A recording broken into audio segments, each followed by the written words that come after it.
Okay, so you clicked on this video because maybe you're a residential roofing contractor and you're interested in doing more commercial work, but you don't really know, not necessarily how to win the jobs, but what you do actually after you win and how to manage that project.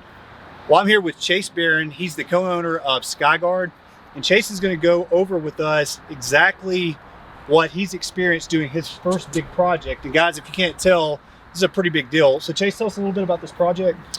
Yeah, so we've got a total of 800 squares. This is 400 squares of TPO and 400 squares of DECRA that we're removing and replacing. And it just so happens that we discovered last week that underneath the 400 squares of DECRA, we have 400 squares of shake shingle that need to be removed. And you guys have multiple trades on this job too, right? Yes. Let's see. So we've got our roofers, we've got our HVAC contractors, we've got our electricians. And then we even had to go in and hire a remedial company for some asbestos. It's a lot. Well, all right, guys, we're going to hop into all that stuff. Chase is going to talk about a few little points that he's learned from his project, managing it for the first time. So let's go ahead and get started.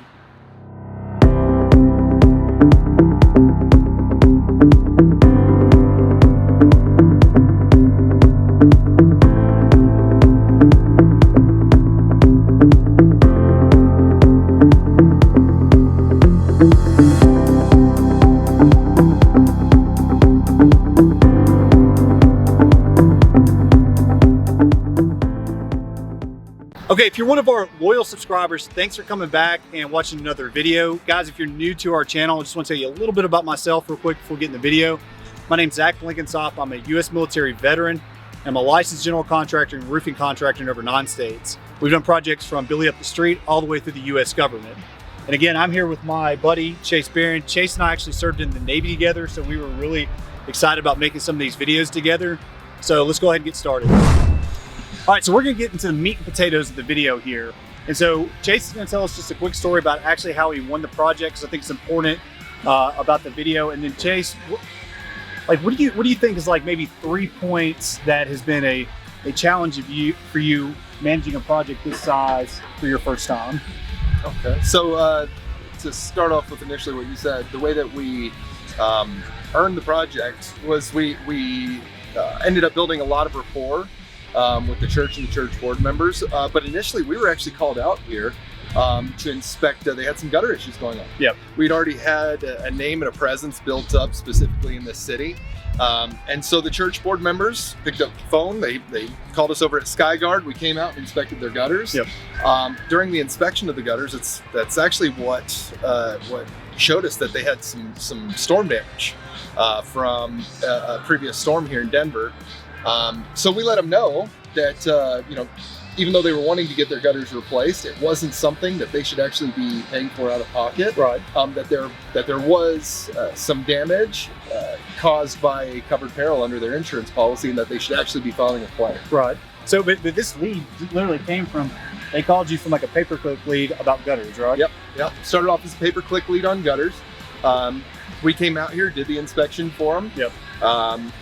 And then let them know what our recommendations were, and let them know that that was actually something we can help guide them through, was the Sure. insurance process of filing the claim. Yep.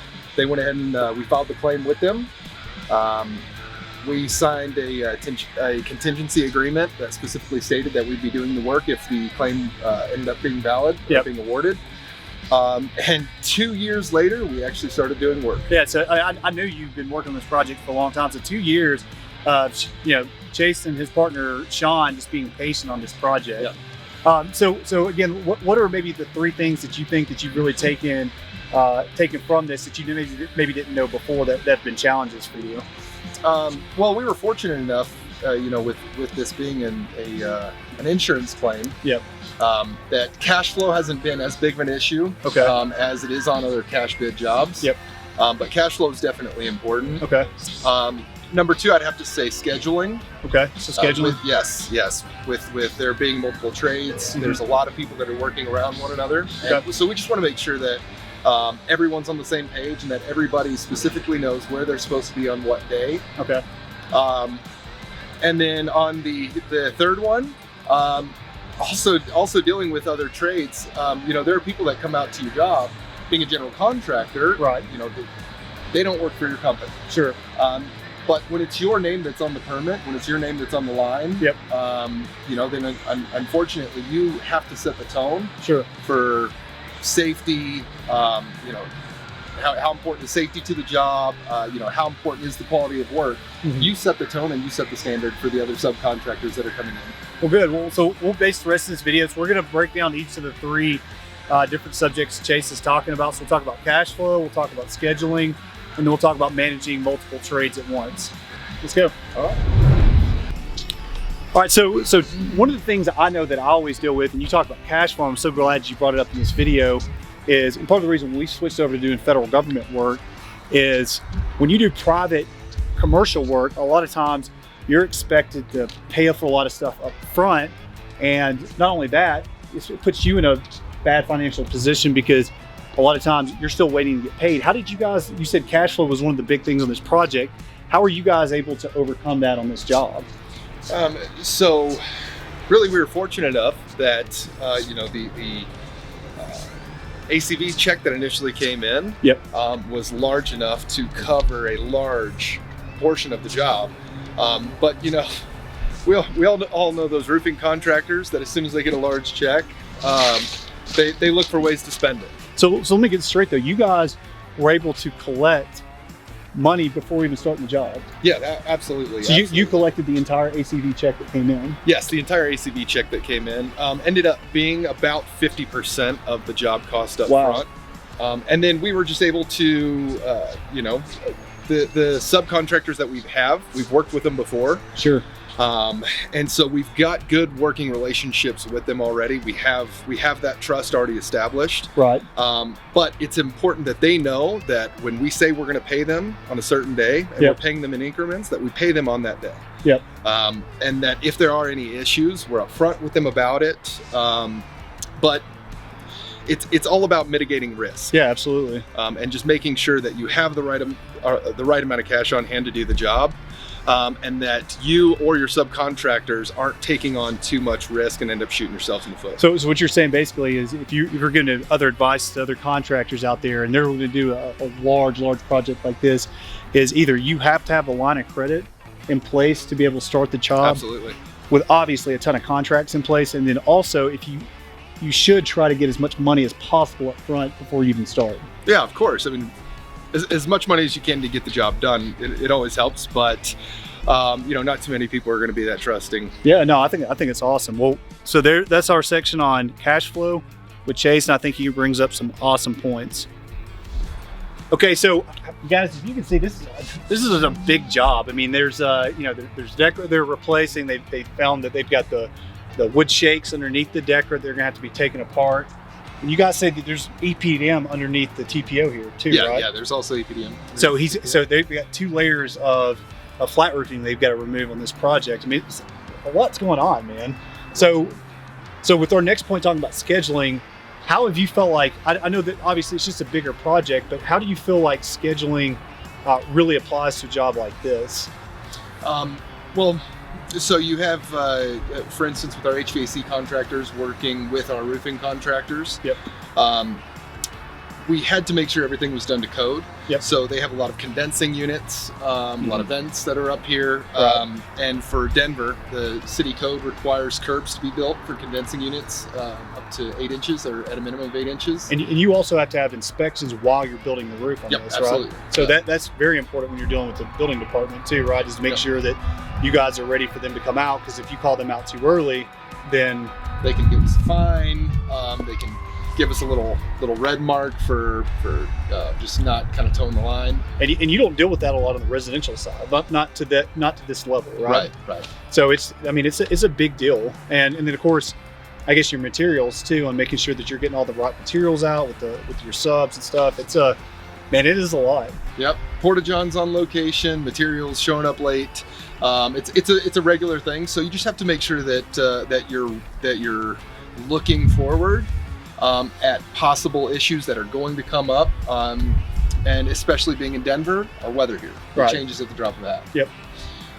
So like I was saying with our HVAC contractors, working with our roofing contractors, we have to make sure that our HVAC contractors are given at least a 24-hour heads up to be out here, at whatever time they need to be out here, so that the curbs that they're building are able to be waterproofed in. With the TPO from our roof contractor. Now, did you use any programs for your scheduling? Did you use anything that's really helped you out doing this project versus what you've used on residential, or have you used the same kind of scheduling stuff? No, it's actually our estimator, Mr. Eric Holt. He's also a professor over at the University of Denver. Right.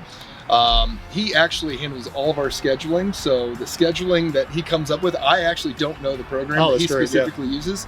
But it's really nice, and it's aesthetically pleasing, and we're able to print out our schedule, or our estimated schedule, and actually give it over to the stakeholders on the project, or the board members. So that way they at least have something to be looking at and knowing whether or not we're ahead or behind our curve. So you'd recommend for another contractor, if you don't have something in place, to maybe hire out, maybe go to Fiverr or Upwork, or have some type of professional build out some type of scheduling? Yeah, some type of scheduling should. I think it just gives a lot of the warm fuzzies to some of these people that are going to be handing over checks for hundreds of thousands of dollars. Right. No, I think it's great. It's a good point. So that's Chase on scheduling on this project.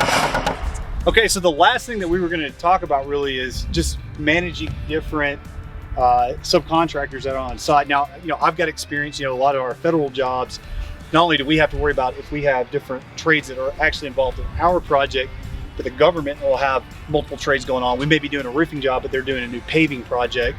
And that is one thing that's been a big thing for me as we've transitioned to doing more commercial and government work, is managing those trades. But on this project, you're the GC, and all the trades are actually coming to you on all this. And so you said you got what trades do you have out here, and have you had any incidents with any of these guys that has been a problem? Yeah, we did have an incident. It was a pretty minor incident, but again, it's about mitigating risk. And everyone has their own standard of doing business, their own standard that they've set for operating. And unfortunately, when you have 10 different trades coming into one job, all of the 10 trades have all of their different standards. Of course.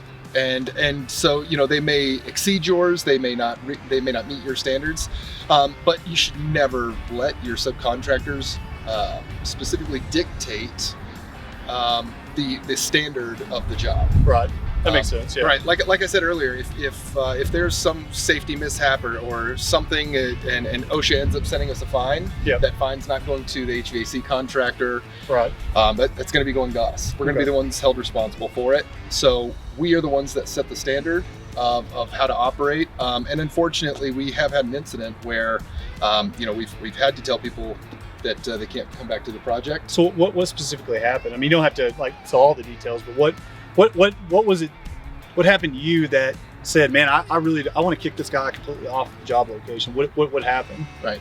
Well, it was actually an HVAC contractor that we had come out here that was questioning our intelligence on the job to the point to do when you're the guy in charge of it. But it was to the point to where if you've got someone that's sowing seeds of doubt throughout the rest of the crews, you should always be open and willing to listen to what people have to say. Whether it's the roofing contractor or the HVAC contractor, but if you've got people that are just being just blatantly over the top disrespectful, to other trades, to the GCs on the job, to any project managers that are on the job, unfortunately, I can foresee future problems arising from it, and I think it's better to just go ahead and start with a clean slate. Well, and Chase brings up a great point here too, and it's I know even for us as we sort of went in these bigger jobs and we had to get other contractors out there, this is your job, this is your project, and although you've got to manage your crews just like if they're HVAC contractors, just like your roofing crews, you got to treat them well. At the same time, you're the one that's responsible, and so if there is anything that happens, it's your company on the line. And so if there's someone that it's not falling in line on the procedures and the practices you put in place, you're going to have to remove them. So I'm glad things worked out though, right? Yeah, things worked out. We actually had a new HVAC contractor out here in the next 30 minutes. Oh, well, there's the answer. So, Chase is having this project where he's, there are multiple trees that are going on. So you contractors that are new to this, you just have to make sure that you're putting everybody under your umbrella of the way things are going to be done. And you're going to have to be overall in charge of all those trades that's out there. So I think it's a great point to bring up, managing different crews and subcontractors. All right, so we just covered how Chase won this big project he's doing. We're not going to the full dollar amount, A, because it's not completely done, and 2, we don't want to give up too much information about Skyyguard here. But guys, this is a huge project, and just not only is Chase a friend of mine, but he's somebody I respect in the industry. I really love to see good guys win big projects. So Chase talked about how he won it, and then the 3 major points that he's learned from taking away from his first big commercial job, and that is cash flow, scheduling, and managing subcontractors and crews. Well, guys, I hope you really enjoyed the video. We're going to do several videos out here, particularly just because Chase has got a few different systems that he's doing on here that I don't have videos on yet. So I'm going to be out here in Denver for the next week. If you enjoyed the video, please give us a thumbs up. Feel free to ask any questions you guys may have. I'll get to it, and if it's a question for Chase, I'll make sure he gets to it. Make sure you check out his company, Skyyguard.com, correct? Yep, Skyyguard with 2 Ys. Skyyguard with 2 Ys. I'll have that linked in the description if you want to check out Skyyguard. And if you like our content on the channel, please give us a subscribe. And always at Digital Roofing Innovations, we believe in using a modern approach with traditional values. Have a great day.